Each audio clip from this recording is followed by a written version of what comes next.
자, 새로운 한 주가 또 시작됐습니다. 이야. 이야. 자, 오늘 나오신 분들 소개해드리겠습니다. 어쩌면 저렇게 피부가 맨질맨질할까요? 저기 저 구석탱이 계시는 저 신비님 말고 신민님. 안녕하세요. 음. 파랑 색깔 총선 준비하러 왔습니다. 잠깐만, 진짜로 총선 나가요? 이 옷을 어. 7벌을 샀어요. 어. 종류별로 후드, 티, 뭐 나시, 네. 그 파란색으로? 예, 계속 그거 바꿔올 겁니다. 네. 아, 파란색으로만요? 다양한 옷, 파랑색으로 종류만 바꿔서 아. 7벌. 네. 수고가 많으십니다. 네. 과유불급이라고 하지요. 따뜻해는 보인다. 네. 잠깐만요. 내가 김학의처럼 할 수 있는데. 뭐라고? 좋아 보인다? 벗어드릴까요?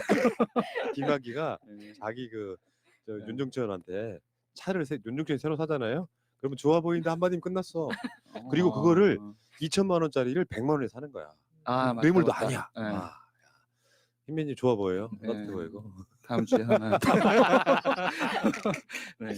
자, 그리고 검찰총장이라는 명칭에 대해서 이제 채팅방을 보니까 왜 경찰은 청장이고 검찰은 총장이냐, 뭐 이름을 바꿔야 되는 거 아니냐, 이제 이런 말씀들을 하시는 분들이 계신데 이 말씀을 좀 드리고 싶었습니다. 우리가 뭐 대학 총장 얘기하듯이 검찰총장, 총은 모두 총자를 쓰는 거거든요. 이 차이가 뭐냐면 일개 검사 한 명 한 명들이 공소 제기를 할 수 있는, 기소를 할 수 있는 행정청의 지위를 부여받게 됩니다. 그래서 각각 독립기관으로서의 행정청들을 모아놓고 그 모아놓은 거에 대한 전체 관리를 한다라는 의미에서 총장이라는 이제 그런 명칭을 부여를 해놓고 있어요. 경찰 같은 경우에는 그냥 경찰청장이라고 부를 뿐이거든요. 근데 여기서 문제가 되는 건 뭐냐면 그 얘기는 각각의 그 검사들마다 독립된 판단의 권한을 주고 행정청의 지위를 부여한다라는 것이거든요.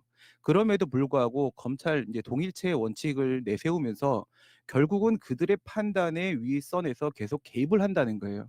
그렇게 되면 이 총장이라는 지위를 부여한 것의 의미가 퇴색돼 버린다라는 거거든요. 그래서 그만큼의 지위를 부여해주고 권한을 부여해준 만큼 제대로 된 권한 행사, 공권력 행사로 이어져야 되지 않겠나라는 문제인식을 느끼면서 좀 설명을 좀 드렸습니다. 잘하셨어요. 마치 그런 거 아니에요? 정광훈이 한기총의 대표 회장하고 똑같아. 그 압수수색과 관련돼서 그 박근혜 정부 당시에도 압수수색을 들어갔었잖아요. 국정농단 당시에. 예, 그때랑 이제 뭐 비교를 할 수밖에 없습니다. 그런데 우선은 청와대 같은 경우에는 국가보안시설이기 때문에 이쪽에 협조가 필요해요. 예, 그걸 이제 협조를 해주냐 안 해주냐에 따라서 달라질 수 있는 문제고, 그 다음에 푸나님이 말씀하신 일체의 자료라는 이야기가 나왔어요. 우리가 공공기관에다가 정보 공개를 청구할 때도 이 사안과 관련된 일체의 모든 자료를 달라라고 하게 되면 그거는 거부해도 적법합니다. 무엇을 달라고 하는지 우리가 분명히 획정할 수가 없기 때문에 그렇거든요. 그래서 이제 청와대에서 협조를 해줘야지만 본인들이 적법하게 영장을 받아서 왔다 하더라도 받을 수 있는데요. 이 부분에서 우리가 걱정하지 않아도 되는 문제가 있습니다. 박영수 특검 당시에 박근혜 청와대에서 그것을 거부했어요. 네, 협조를 거부를 했는데 이 협조 거부는 우리가 거부 처분 반려라고 얘기를 하거든요. 그때 당시에 제가 참 당황스러웠던 게 뭐냐면 박영수 특검을 제가 비난하는 것이 아니라 이 거부된 것을 법적으로 뚫고 나가서 압수수색을 하겠다라고 하면서 행정소송을 제기하면서 가처분을 신청을 했습니다. 현재 우리 행정소송에 가처분 제도가 없습니다. 그래서 관련 규정을 제가 다 뒤져봤는데 방법이 없습니다. 그러니까 결론은 간단히 말씀드리면 법리적 문제를 하나씩 설명을 드릴 수는 없지만은 청와대에서 협조하지 않으면 검찰은 청와대 내로 들어가서 수색을 할 수 없다. 어떤 경우에도. 서울중앙지검장 이 사람에게 지금 그 이름이 갑자기 생각이 안 나가지고요. 이성윤 이성윤 서울중앙지검장이 그 최근 좌천된 검찰 간부들에게 조롱과 덕설이 섞인 문자 메시지를 보냈다 이야기를 지금 주광덕이 했는데 내용이 완전 공개가 됐잖아요. 전혀 그런 거랑 상관없이 받아들인 놈이 기분 나쁠 수는 있지. 그러니까 얼만큼 그게 기분이니까 당황했는지가 보이는 측면도 있거든요. 일상적으로 보낸 문자를 그렇게 받아들인 놈이 그것을 자유한국당 주광덕한테 이야기를 하는 거야. 조롱과 독설이 섞인 문자였다고. 그거를 주광덕이 폭로를 해서 문자를 공개하는 걸 봤더니 거기에 무슨 그런 내용이 들어있어. 항상 정확한 팩트를 제시를 안 하고 악의적으로 왜곡을 해서 그런 식으로 이제 얘기를 하는 것 같은데요. 예, 저도 전문을 봤는데 이렇게 문자를 보낼 수 있을 정도면 정말 조심해서 말을 꺼낸 게 아닐까. 이건 뭐 전혀 여기서 조롱이라거나 독설로 볼 수 있는 워딩이 전혀 찾을 수가 없습니다. 자, 봐요. 어렵죠? 김기현 쪽하고 이렇게 비교를 하면서 저쪽을 묻어버리려는 시도가 아닐까라는 생각이 듭니다. 여기서 지금 혐의를 걸고 있는 게 알선수재 혐의를 걸고 있어요. 알선수재 혐의가 걸릴 수 있는 것은 뭐 3가지 정도의 근거 법률이 있을 수는 있는데, 근데 그걸 떠나서 알선수재라는 것은 알선을 해주고 나서 수재, 받을 숫자에다가 재물제자예요. 돈을 받았다는 거거든요. 그럼 가장 기본적으로는 돈을 받았다라는 증거가 있어야 되고, 그다음 더 이제 중요한 부분은 그것이 대가성이라는 것이 인정이 돼야 돼요.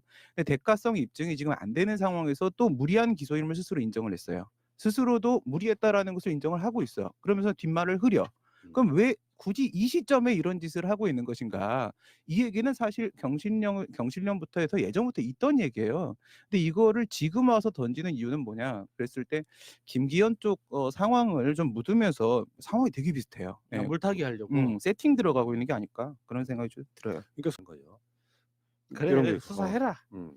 수사해서 그냥 그냥 마지막을 끊어주는 게 우리 손으로 직접 끊어주는 것도 괜찮겠네요. 윤석열이 제가 봤을 땐 너무 쫄보예요. 앞에 나서서 이야기를 할 수 있는 그 정도의 담대함이 없어요.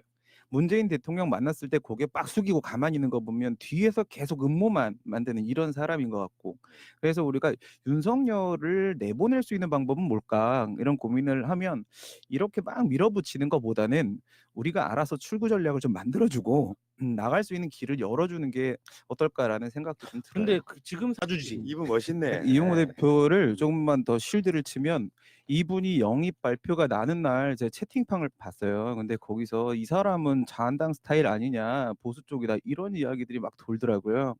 그런데 이용호 대표가 그런 사람이라고 저는 볼 수 없다. 왜냐하면 보수와 진보의 기본적 성향이라는 것이 변화에 조응할 것인가, 그것을 두려워하는 것인가의 차이로부터 비롯되거든요. 근데 이분은 지금껏 계속 혁신을 주장해 오셨던 분이에요. 계속 바꿔 오셨던 분이기 때문에 오히려 우리 쪽과 훨씬 더 가깝다, 이렇게 볼 수가 있겠고, 거기서 제가 딱 하나 워딩이 보이는데, 그게 촛불 집회를 2007년도 거를 촛불 혁명이라고 부르시더라고요. 최고인데? 그럼, 이분은 우리 사람 맞다. 개념도 있어, 개념도. 네, 개념 탑재 완료. 네. 자, 알겠습니다. 그 이야기는 거기까지 하시고. 사실 망령난 거라고 봐. 이건 말도 안 되는 거야. 박지원 의원에 대해서는 방송에서 자주 이야기를 했기 때문에 계속 이야기하다 보면 험한 이야기가 나올 것 같아요. 어르신한테 그렇게 이야기하면 안 되잖아요.